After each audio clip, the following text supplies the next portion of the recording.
Hello प्यारे बच्चों, welcome back to organise knowledge channel. और आज की इस वीडियो में बच्चों हम डिस्कस करेंगे worksheet number 72 for class 9th विज्ञान विषय की। बच्चों ये वर्कशीट है जो शिक्षा निदेशालय की ओर से आपके लिए 28 दिसंबर 2020 के लिए शेड्यूल की गई है। ठीक है, और आज की वर्कशीट में बच्चों हमारा चैप्टर है हम बीमार क्यों पड़ते हैं, रोग के बारे में हम पढ़ेंगे।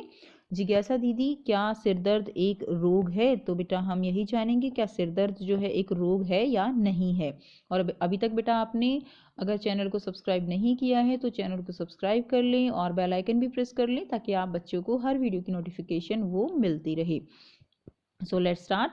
ज्ञान, सिरदर्द, खांसी आदि किसी रोग के लक्षण होते हैं। ठीक है, तो बेटा सिरदर्द जो है वो एक रोग नहीं है, किसी भी रोग का एक लक्षण है। रोग शरीर की वह अवस्था है जो शरीर के सामान्य कार्य में बाधा उत्पन्न या प्रभावित कर सके। यानी रोग जो है वो कैसी अवस्था है, वो यानी शरीर अगर हमारा सामान्य रूप से कार्य नहीं कर रहा है और कोई भी अगर हमें बीमारी है तो वो क्या होगा, हमारा शरीर रोगग्रस्त है। किसी भी रोग के लक्षण किसी निश्चित रोग की उपस्थिति को दर्शाते हैं। तो ये लक्षण के ऊपर आधारित है कि हमें कौन सा रोग होगा। अगर जो है हमें किसी भी कोई भी लक्षण है तो उससे हम निर्धारित कर सकते हैं कि क्या रोग हो सकता है।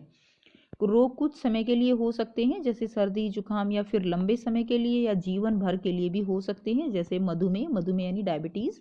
ठीक है, तो रोग जो है वो थोड़े समय के लिए भी हो सकते हैं, रोग ज़्यादा समय के लिए भी हो सकते हैं।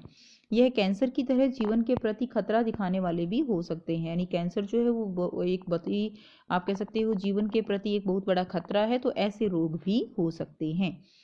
अब देखिए नेक्स्ट है, एक व्यक्ति का स्वास्थ्य अच्छा या खराब हो सकता है लेकिन उसका रोगग्रस्त या रोग मुक्त होना अन्य कारकों पर भी निर्भर है और इसके लिए उसकी सही जांच आवश्यक है।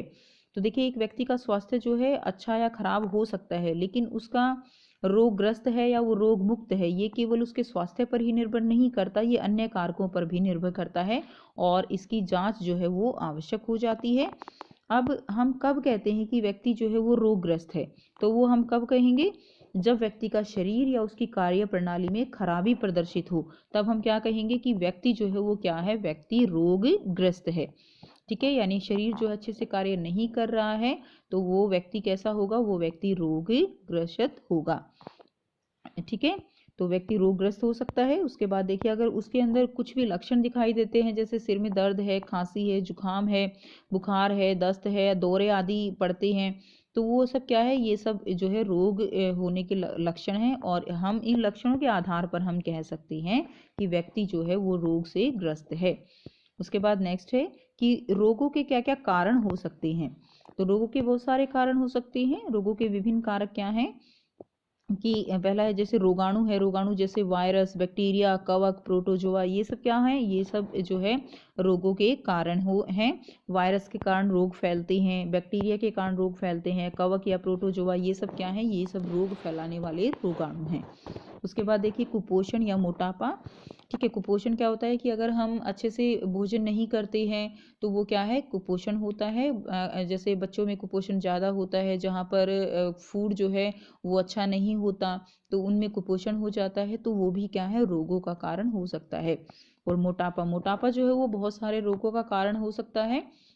मोटापे से हमारी बॉडी की कार्य प्रणाली वो खराब हो जाती है, हमारे जो है पैरों में दर्द होता है, तो ये सारे क्या हैं, ये मोटापे के लक्षण होते हैं। नेक्स्ट देखिए आनुवांशिक भिन्नता। तो आनुवांशिक रूप से भी जो कुछ बीमारियां जो हैं वो आनुवांशिक तौर पे भी एक जो पीढ़ी है उससे दूसरी पीढ़ी में ट्रांसफ़र होती है, तो ये भी एक आनुवांशिक भिन्नता भी क्या हो सकती है, वो रोगों का कारण हो सकती है। नेक्स्ट है पर्यावरण का प्रदूषित होना। तो बेटा पर्यावरण का प्रदूषण ये तो बहुत बड़ी एक समस्या है रोगों के कारण के लिए। जैसे अगर हम बात करें, अगर हम पानी प्रदूषित है, गंदा पानी पीते हैं तो हमें ये बहुत सारे रोग हमें लग सकते हैं। वायु प्रदूषण के कारण हमारे सांस लेने में दिक्कत हो सकती है, फेफड़ों की बीमारियां होती हैं, तो ये सारे कारण जो है प्रदूषण के कारण होते हैं। और अगर ध्वनि प्रदूषण ज़्यादा है तो उससे क्या हो सकता है, हमें बहरापन, सिर में दर्द, ये सारी प्रॉब्लम जो है हमारे साथ हो सकती हैं। तो पर्यावरणीय प्रदूषण ये भी रोगों का एक बहुत बड़ा कारण है। नेक्स्ट है सही इलाज का अभाव और टीकाकरण का अभाव। तो ये भी रोगों का कारण होगा। अगर कोई भी हमें रोग है उसका सही इलाज नहीं मिल रहा है, और इसके अलावा टीकाकरण, जो बच्चों को टीके लगाए जाते हैं बचपन में, अगर वो टीके ना लगाए जाएं तो ये भी क्या हो सकता है, रोगों का एक बड़ा कारण हो सकता है। नेक्स्ट हम करेंगे रोगों के सूचक। यह किसी रोग की निश्चित या सटीक जानकारी देते हैं। तो रोगों के सूचक क्या होंगे, किसी भी रोग की निश्चित या सटीक जानकारी, यानी जिससे हमें पता चलता है कि हमें क्या रोग है, तो वो क्या कहलाते हैं, रोगों के सूचक। इन्हें जानने के लिए कुछ जांच जैसे अल्ट्रासाउंड या लैब टेस्ट आदि किए जाते हैं। बहुत इजी वर्कशीट है बेटा आपकी, सब कुछ आप जानते हो कि अगर हम बीमार होते हैं तो हम अल्ट्रासाउंड करवाते हैं, या हम अपने ब्लड की जाँच कराते हैं, टेस्ट कराते हैं लैब में, ठीक है ना। तो वो क्या है, वो रोगों के सूचक होते हैं। नेक्स्ट है रोगों के लक्षण। अब देखिए, रोगों के लक्षण इस पर निर्भर करते हैं कि आप कैसा अनुभव कर रहे हैं। यह सामान्य अथवा विशेष हो सकते हैं। जैसे रोगों के लक्षण हैं, जैसे सर्दी, जुकाम, सिर दर्द, दस्त, ये सब क्या है, ये सब किसी भी रोग के लक्षण हो सकते हैं। तो ये क्या होंगे, रोगों के लक्षण। तो ये जो है इस बात पर निर्भर करते हैं कि हम जो है वो कैसा अनुभव कर रहे हैं। उसके बाद देखिए, अब इसमें 4 ही केवल क्वेश्चन दिए गए हैं बेटा, और हम इनको 1 बाय 1 सारे जो प्रश्न हैं आपके चारों, इनके आंसर करेंगे। तो ये बेटा करते हैं इनके आंसर। सो बेटा ये जो है प्रश्न 1 का उत्तर होगा, हम कब कह सकते हैं कि एक व्यक्ति रोगग्रस्त है। तो हम कब कह सकते हैं कि व्यक्ति रोगग्रस्त है, हम कहते हैं कि एक व्यक्ति रोगग्रस्त है जब व्यक्ति का शरीर या उसकी कार्यप्रणाली में खराबी हो, जब किसी व्यक्ति में कुछ लक्षण जैसे सिर दर्द, खांसी, जुकाम आदि नजर आने लगे, तो वह व्यक्ति कैसा है बेटा, वह व्यक्ति रोगग्रस्त होता है। तो जब ये सारी जो लक्षण हैं, शरीर की कार्यप्रणाली में खराबी हो, सिर दर्द, खांसी, जुकाम, ये सब नजर आने लगे, तो व्यक्ति कैसा है, व्यक्ति रोगग्रस्त है, यानी रोग से पीड़ित है। प्रश्न 2 है कि क्या स्वस्थ होना और रोगमुक्त होना एक ही है। तो बेटा क्या आपको क्या लगता है कि स्वस्थ होना और रोग मुक्त होना क्या जो है ये बिल्कुल एक ही बात है। तो बिल्कुल एक बात नहीं है, कि स्वस्थ होना और रोग मुक्त होना ये दोनों बिल्कुल अलग अलग चीज़ें हैं।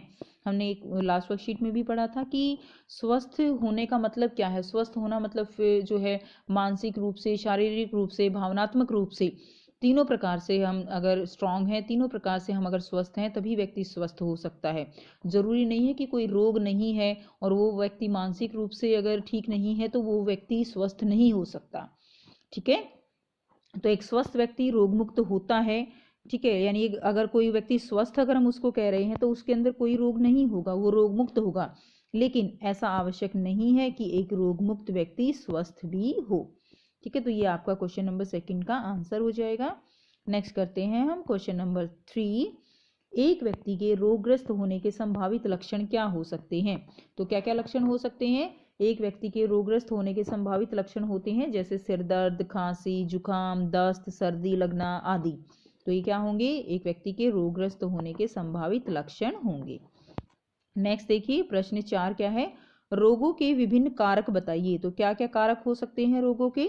देखिए, रोगों के विभिन्न कारण हो सकते हैं जैसे रोगाणु, जैसे वायरस, बैक्टीरिया, प्रोटोजोआ, कवक आदि। कुपोषण हो सकता है, मोटापा हो सकता है, बेटा हमने बहुत सारे पढ़े थे ना अभी वर्कशीट में।